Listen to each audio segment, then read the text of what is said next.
रूस और यूरोप के बीच भयंकर युद्ध की शुरुआत हो सकती है और इसकी चेतावनी यूक्रेन के राष्ट्रपति व्लादिमीर जेलेंस्की ने दे दिया है। दरअसल जिस तरीके से रूस ने पिछले दिनों पोलैंड पर ड्रोन से हमला किया था, उसके बाद से पोलैंड अब एक्टिव हो गया है और नाटो की सेना को अपने जमीन पर तैनाती की मंजूरी दे दी है। तो दूसरी तरफ रोमानिया के इलाके में भी रूसी ड्रोन देखा गया, जिसके बाद से ये तनातनी और बढ़ गई है।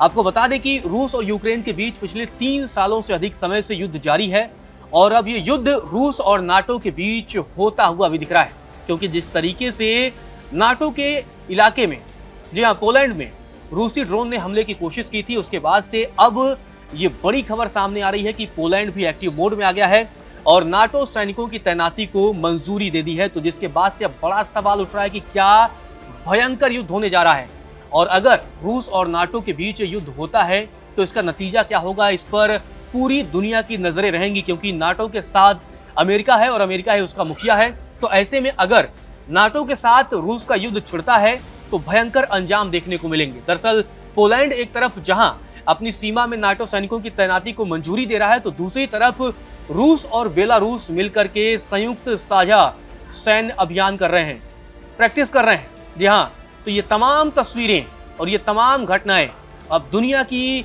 जो राजनीति है और दुनिया में जो युद्ध है उसको और व्यापक कर सकती हैं। आपको बता दें कि अब हथियारों की तैनाती भी शुरू हो चुकी है।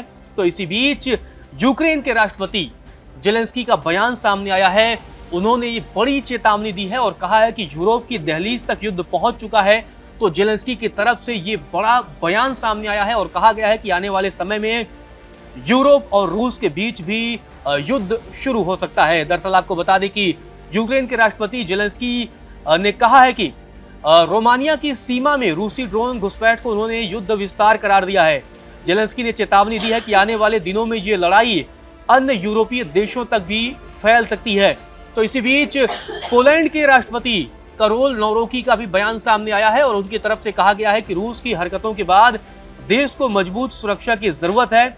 उन्होंने नाटो का आर्टिकल 4 लागू किया और सीमा के पास हेलीकॉप्टर और लड़ाकू विमान तैनात करने के आदेश दे दिया है। तो आप देखिए किस तरीके से ये बड़ी तैनाती हो रही है। इसके साथ ही ऑपरेशन ईस्टर्न सेंट्री के तहत पोलिस इलाके में नाटो सैनिकों की तैनाती भी शुरू की जा चुकी है। आपको बता दें कि उधर शनिवार को रोमानिया के रक्षा मंत्रालय ने पुष्टि की है कि रूस यूक्रेन युद्ध के दौरान एक ड्रोन उनकी सीमा में दाखिल हुआ है। तो ये बड़ी खबर सामने आ रही है और रोमानिया तक ये आंच अब धीरे धीरे पहुंचने लगी है। वहीं हंगरी ने भी हालात पर कड़ी निगरानी की है और अपने F-16 विमान अलर्ट पर भेज दिए हैं। हालांकि रूस ने पोलैंड और रोमानिया में ड्रोन घुसपैठ से साफ इनकार किया है।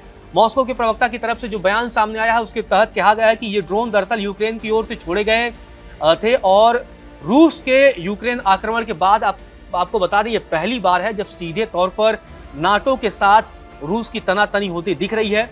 और अब नाटो के देश पोलैंड अपनी सीमा पर तैनाती को मजबूत कर दिया है। पोलैंड का आयरन गेट 2025 और रूस बेलारूस का जापाड 2025 अभ्यास चल रहा है। जी हाँ, तो ये लगातार अभ्यास दोनों देशों के बीच भी जारी है और इसी बीच आपको बता दें कि लगातार बैलिस्टिक मिसाइलों की तैनाती की जा रही है और इसके अलावा अन्य हथियारों की तैनाती हो रही है, सैनिकों की तैनाती हो रही है। तो बता दें कि बाल्टिक देशों को धमकी दे रही है। तो ये लगातार रूस की इस्कंदर मिसाइलों की तैनाती जो है पोलैंड और बाल्टिक देशों को धमकी दे रहा है और इसके बाद से ये बड़ा सवाल उठ रहा है कि क्या दुनिया अगले युद्ध में जाने वाली है। दरअसल आपको बता दें कि रूस ने पोलैंड की हवाई सीमा का उल्लंघन किया था, ऐसा दावा किया गया था।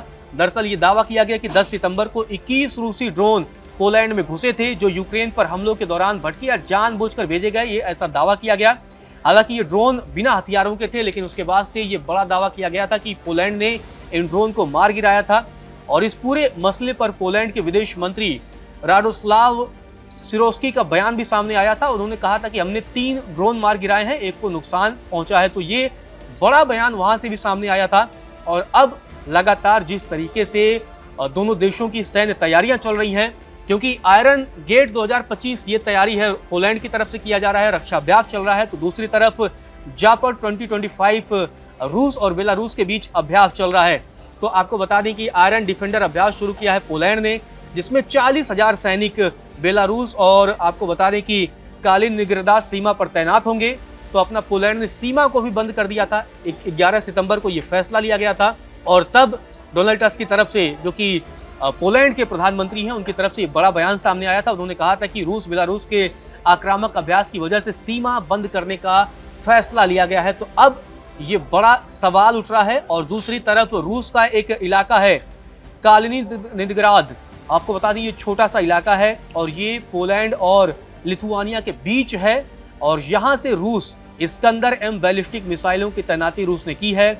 इसकी रेंज आपको बता दें 500 किलोमीटर है और कुछ वेरिएंट 60 किलोमीटर तक भी मार कर सकती हैं। तो लगातार ये अब दोनों देशों के बीच ये तनातनी है।